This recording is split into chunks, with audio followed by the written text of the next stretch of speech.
Hello. Welcome to the Khan Law Studies. Today we will discuss the distribution of legislative powers between the center and the state. As per the basic feature of a federal constitution, the distribution of power is an essential condition. The powers are distributed between the state and the center. The feature of federal constitution is that the legislative powers, executive powers, and the financial power should be separated between the states and the other hand union. And this has been done by our constitution itself, not by any other separate law. यानी भारतीय संविधान जो एक अर्ध संघीय संविधान है, संघीय संविधान की विशेषताएं इसके अंदर जो पाई जाती हैं उसमें मुख्य विशेषता ये है कि हमारे संघ में राज्य एवं केंद्र की शक्तियों का बंटवारा किया गया है। ये फीचर भी है कि ये जो लेजिस्लेटिव यानी विधायी शक्तियां हैं, प्रशासनिक शक्तियां हैं और वित्तीय शक्तियां हैं, इनका बंटवारा राज्य और केंद्र के बीच कर दिया जाए और ये दोनों संस्थाएं एक दूसरे के क्षेत्र में इनक्रोच न करें। हमारे संविधान ने भी इसी तरह बंटवारा किया है। तो आज हम पहले देखेंगे कि केंद्र और राज्यों के बीच में ये विधायी शक्तियों का बंटवारा किस प्रकार से किया गया है। ये दो तरह से बंटवारा यहाँ किया गया है। नंबर एक हम कहते हैं क्षेत्र के संबंध में, जिसे आप कहते हैं कि with respect of the territory, और दूसरा है with respect of the subject matter.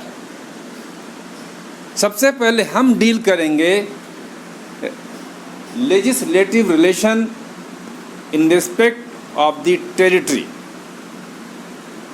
तो आइए देखते हैं इसके बारे में क्या प्रोविजन किया गया है। With respect of the territory यानी क्षेत्र के संबंध में क्या क्या प्रावधान संविधान ने किया है। जो आर्टिकल 245 है इसमें यह प्रावधान किया गया है कि संसद संपूर्ण भारत राज्य के लिए कानून बना सकती है या उसके किसी भाग के लिए, जबकि राज्य संपूर्ण राज्य के लिए कानून बना सकते हैं या राज्य के किसी भाग के लिए।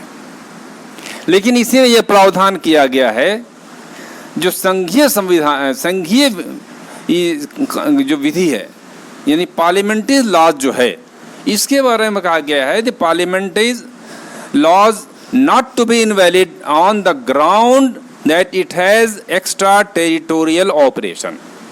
यानी संविधान मेरे संसद के द्वारा जो कानून बनाया गया है वो इस आधार पर अवैध या अधिकारातीत नहीं माना जाएगा कि वो भारत क्षेत्र के बाहर भी प्रभावित होता है। इस संबंध में एक जो पुराना केस ला है वो है ये एक वायलेस वर्सेस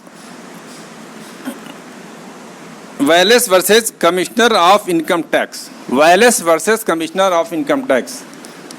इसमें जो ये पुराना केस ला है इसमें फैक्ट्स यह थे कि एक company which was registered in England और उसकी एक पार्टनर फर्म जो है इंडिया में कारोबार करती थी। The Indian income tax authorities propose to tax the Indian company which was challenged.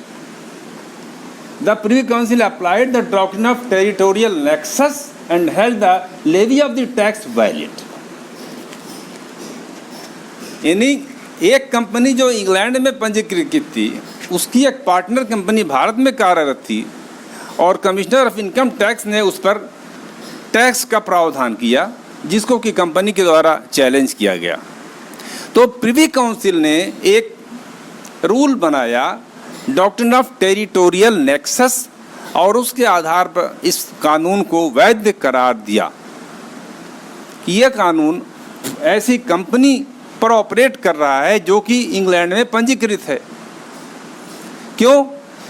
ये जो डॉक्ट्रिन ऑफ टेरिटोरियल नेक्सस है यानी ये जो एक तो वो विषय वस्तु जिस पर कानून लागू किया जा रहा है और वो स्टैट्यूट यानी वो कानून, उन दोनों में अगर कोई संबंध है, कोई वैलिड रिलेशन अगर एग्जिस्ट करता है, कानून यानी टैक्स लगाने का कोई विधिमान आधार बनता है, तो ये कहा जाएगा कि इनके अंदर इन दोनों के बीच में एक नेक्सस है, एक ऐसा संबंध है कि कानून जो है ये वैध है। जैसे आईपीसी के बारे में जब आप शुरू में पढ़ेंगे, इंट्रोडक्शन में आ जाएगा कि भारत का कोई नागरिक यदि भारत के बाहर कोई अपराध करता है तो जैसे ही भारत में आएगा वो गिरफ्तार कर लिया जाएगा, उसका परीक्षण यहाँ किया जाएगा। क्योंकि ये भारत का नागरिक है, इस पर भारत के कानून लागू होते हैं, तो इसने अगर अपराध कहीं भी किया है तो जैसे ही भारत में आएगा, जहाँ भी पाया जाएगा वहीं ये गिरफ्तार कर लिया जाएगा। तो संसद के द्वारा बनाया गया कानून जो है, अगर देयर इज सम रिलेशन कानून में और जिस व्यक्ति पर या जिस संस्था पर ये कानून लागू किया जा रहा है, इन दोनों के बीच में कोई संबंध, वैध संबंध न्यायालय पाती है, तो संसद के द्वारा बनाया गया कानून इस आधार पर इनवैलिड नहीं माना जाएगा कि वो एक्स्ट्रा टेरिटोरियल ऑपरेट कर रहा है। लेकिन ये कंडीशन राज्य के द्वारा बनाए गए कानून पर लागू नहीं होती। राज्य में क्या पोजीशन है, इसी आर्टिकल 245 में जो बताया गया है कि the state may make law for the whole of the state और पार्ट ऑफ द स्टेट, लेकिन the state laws would be void for its extra territorial operation. राज्य का जो कानून है ये राज्य के बाहर ऑपरेट नहीं कर सकता है। इसका भी अपवाद जो है वही है extra territorial nexus. Extra territorial nexus में देखा जाएगा कि यदि विधान बनाने वाले राज्य में और वो विषय वस्तु जिस पर वो कानून लागू किया जा रहा है उसके अंदर कोई एक निकट का संबंध है जो विधिमान है, एक वैलिड रिलेशन है, तो ऐसा कानून इनवैलिड नहीं होगा। इसमें है स्टेट ऑफ बॉम्बे वर्सेस आरएमडीसी का बहुत पुराना केस है। स्टेट बॉम्बे आरएमडीसी में राज्य बॉम्बे स्टेट ने एक पेपर था जो बेंगलोर से पब्लिश होता था लेकिन बॉम्बे में सर्कुलेट होता था, और ये जो पेपर वाला था ये इसमें इस न्यूज़पेपर में ये वर्ग पहेली का एक प्रोविज़न इसमें था कि वर्ग पहेली का खेल होता था जिसमें पैसा जमा किया जाता था। तो बॉम्बे राज्य ने इस पर वर्ग पहेली पर टैक्स लगा, न्यूज़पेपर लगा, जो न्यूज़पेपर बॉम्बे में सर्कुलेट होता तो उस पर टैक्स लगा दिया। तो यहाँ भी अपहेल्ड ये किया गया कि जब भी ये न्यूज़पेपर जो है ये बेंगलोर से पब्लिश होता है, बेंगलोर में भी सर्कुलेट होता है, लेकिन there is a wide circulation in Bombay. क्योंकि बॉम्बे के लोग इस वर्ग पहेली में, इस पज़ल में हिस्सा लेते हैं, तो इस प्रकार ये जो विधान जो बनाया गया है, जो विधान बनाने वाला जो राज्य है और ये जो न्यूज़पेपर है, इसमें एक निकट का संबंध है। इसलिए ये टैक्स लगाने वाला कानून जो है इसको इनवैलिड करार नहीं दिया जा सकता और ऐसी वर्ग पहेली पर लगाए गए टैक्स को विधिमान्य करार दिया गया है।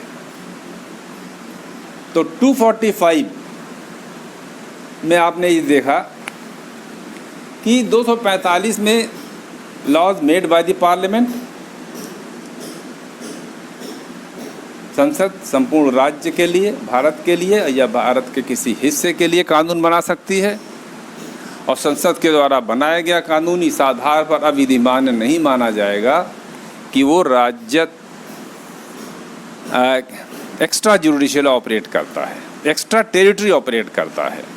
लेकिन राज्य का कानून अगर एक्स्ट्रा टेरिटरी ऑपरेट करता है तो वो अविधिमान्य घोषित हो सकता है, सिवाय उसका एक अपवाद है कि जो विधान बनाने वाला राज्य है और जिस विषय पर वो कानून लागू हो रहा है उन दोनों के बीच में कोई निकट का संबंध है, यानी अगर उस निकट के संबंध पाया जाता है तो ऐसा कानून भी वैध माना जाएगा। तो इसे कहते हैं कि टेरिटोरियल नेक्सस का सिद्धांत, ये दोनों पर लागू होता है। तो 245 में ये दोनों पॉइंट इन्होंने रेस कर दिए। अब एक और प्रॉब्लम आती है,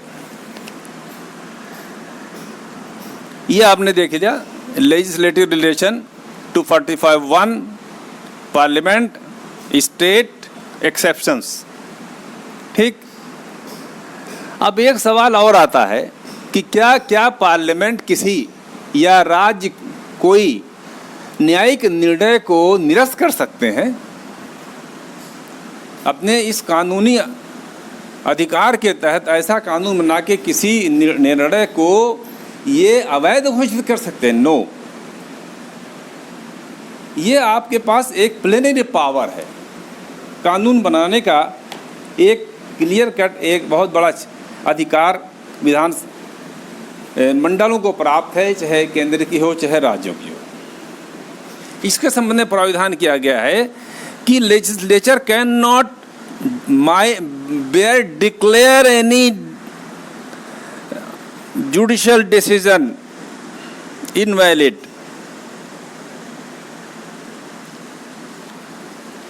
यानी ये आप किसी निर्णय को अवैध घोषित नहीं कर सकते। कर क्या सकते हैं? The legislature can exercise of its power conferred by this Constitution under Article 245, under 246, render a judicial decision ineffective, किसी न्यायिक निर्णय को अप्रभावी बना सकते हैं। कैसे कर सकते हैं? By enacting a valid law, altering or changing the condition of and the basis of the decision, यानी जिस आधार पर वो निर्णय पारित किया गया था, अब उस विषय वस्तु के संबंध में उस आधार में ही अगर आप परिवर्तन कर दिया जाए, अगर आधार परिवर्तन कर दिया जाएगा तो अब ऐसा जुडिशियल डिसीजन अप्रभावी या निष्प्रभावी हो सकता है। लेकिन इसे स्टेट लेजिस्लेचर या पार्लियामेंट इसे अवैध न घोषित करके इसे निष्प्रभावी या अप्रभावी कर सकती है। लेकिन कोई भी अथॉरिटी ये निर्देश नहीं दे सकती, ये ऐसा कानून नहीं बनाया जा सकता कि इस निर्णय का पालन न किया जाए। जैसा कि स्टेट ऑफ हरियाणा बनाम करनाल कोऑपरेटिव फार्मर्स सोसाइटी में हुआ। State of Haryana versus Karnal cooperative farmers society, ये 1993 का केस ला है, जिसमें क्या कानून बना दिया गया था? Punjab village common land and Haryana amendment act 1981। Punjab village common land regulation, Haryana amendment act 1981, which merely directs the assistant collectors to disregard or disobey the earlier civil court's decrees and judicial orders retrospectively। ये कानून बना दिया गया पंजाब के राज्य के द्वारा और हरियाणा के राज्य के द्वारा कि मात्र उन्होंने असिस्टेंट कलेक्टर को निर्देश दे दिया गया है कि वो पूर्व की तिथि से न्यायालय के द्वारा दी गई किसी भी निर्णय के, किसी भी डिक्री का पालन न करें, उसको इग्नोर कर दें, डिसओबे कर दें। सुप्रीम कोर्ट कहा it is unconstitutional, it is unconstitutional as being encroachment on judicial power. यानी you can change the basis and condition of the judgment. Judgment जिस आधार पर दिया गया था, the basis of the judgment जो था, बेसिस ऑफ द डिसीजन था, अब आप उसे चेंज कर दीजिए by making any valid law. जब उसका आधार बदल जाएगा तो पिछला निर्णय जो होगा वो निष्प्रभावी हो जाता है, उसका प्रभाव समाप्त हो जाएगा। लेकिन कोर्ट अरे लेजिस्लेचर हैव नो अथॉरिटी, विधानमंडल को यह अधिकार नहीं है कि वो अपने अधिकारियों को निर्देश दे के न्यायालय के आदेश या डिग्रियों को का पालन ना किया जाए या उसे डिसओबे किया जाए। तो ये बहुत इम्पॉर्टेंट चीज़ है कि क्या पावर है पूर्व निर्णय को निष्प्रभावी या अप्रभावी करने का, कौन सा अधिकार विधानमंडल के पास है, लेकिन उसे यह अधिकार नहीं है कि किसी डिग्री को ओबे ना करने के संबंध में कोई कानून पारित कर सके। इसी प्रकार जो ये लेजिस्लेटिव ये जो पावर्स हैं, इसमें एक पावर और आता है delegated legislation. The power to legislate, कानून बनाने का अधिकार 245 में तो दिया गया है पार्लियामेंट को और विधानमंडलों को, विधानसभाओं को, लेकिन एक प्रिंसिपल निकाला गया है कि डेलीगेटेड लेजिस्लेशन या सबऑर्डिनेट लेजिस्लेशन, कि पार्लियामेंट या स्टेट गवर्नमेंट में by law delegate their power of legislation to their officers or other bodies of the state or of the union, कि किसी विषय पर कानून बनाने, नियम बनाने का अधिकार संसद या विधानसभाएं अन्य अधिकारी को, प्राधिकारी को या किसी निकाय को ये अपने पावर को यो हस्तांतरित कर सकते हैं, डेलीगेट कर सकते हैं, लेकिन उसके लिए नियमावली बनाने के लिए एक प्रॉपर गाइडलाइन देनी पड़ेगी। और ये स्टैट्यूट जो बनाएंगे, डेलीगेट करने के पावर, तो इसके लिए एक कानून बनाना पड़ेगा और उस कानून को, उस एक्ट को हम कहते हैं इनेबलिंग एक्ट। यानी पावर डेलीगेट करने के लिए पहले इनेबलिंग एक्ट बनाना पड़ेगा और उसमें जो अदर अथॉरिटीज़ हैं वो जो कानून बनाएंगी उनके लिए एक प्रॉपर गाइडलाइन देना पड़ेगा, एक प्रॉपर गाइडलाइन उन्हें देना पड़ेगा, ताकि उसी स्फेयर में, उसी क्षेत्र में रह करके वो कानून बना सकें। तो ये जितने आप देखते हैं जो रूल्स बनते हैं, जो रेगुलेशन बनते हैं, जो बहुत से बाई लॉज बनते हैं, जो कि ये अलग अलग जो विभाग हैं वो नियमावलियाँ बनाते हैं, रेगुलेशन बनाते हैं, ये पावर कहाँ से पाते हैं? ये कानून बनाने का अधिकार है। तो ये पावर जो है किसी राज्य की विधानसभा इन्हें प्राधिकृत करती है, ये संसद इन्हें प्राधिकृत करती है, तब ये नियम, उपनियम, आदेश ये जारी कर सकते हैं।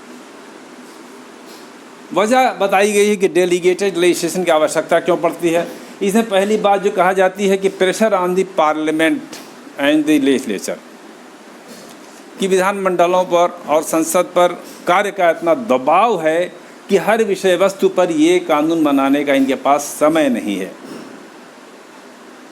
एक पॉइंट और है डेलीगेटेड लेजिस्लेशन का कि कहीं कहीं टेक्निकल रिक्वायरमेंट है, कानून बनाने के लिए तकनीकी जानकारी की आवश्यकता है, इंजीनियरिंग के संबंध में लॉ बनाना है, आईटी एक्ट के बारे में, आईटी इंफॉर्मेशन टेक्नोलॉजी के बारे में, साइबर क्राइम के बारे में, इन सब में अगर कानून बनाना है तो requires the expertise in that field. उस विषय का कोई जानकार होगा वही बनाएगा। इसके बाद है कि इसमें आप एक्सपेरिमेंट भी कर सकते हैं, और अगर पावर आपने किसी को दिया है, ऑथराइज़ किया है, तो अचानक आने वाली कोई समस्या आ जाती है, अचानक कोई प्रॉब्लम पैदा है, अचानक कोई अनसर्टेन कंटिजेंसी अगर आती है, तो उस कंटिजेंसी की हालत में उस बॉडी को, उस अथॉरिटी को अधिकार होगा कि वो रूल, नियम या उपनियम बना सके। तो ये सबऑर्डिनेट लेजिस्लेशन में जो चीज़ें हैं ये दरअसल कानून है, क्योंकि आर्टिकल 13(1) जो संविधान का है वो क्या कहता है? Law includes any ordinance, order, bylaw, rule, regulation, notification, custom और usage having in the territory of India and having force of law. तो ये जो लॉ की परिभाषा दी गई है, इसमें नियम, उपनियम, आदेश नोटिफिकेशन, ये सब उसमें शामिल हो जाते हैं।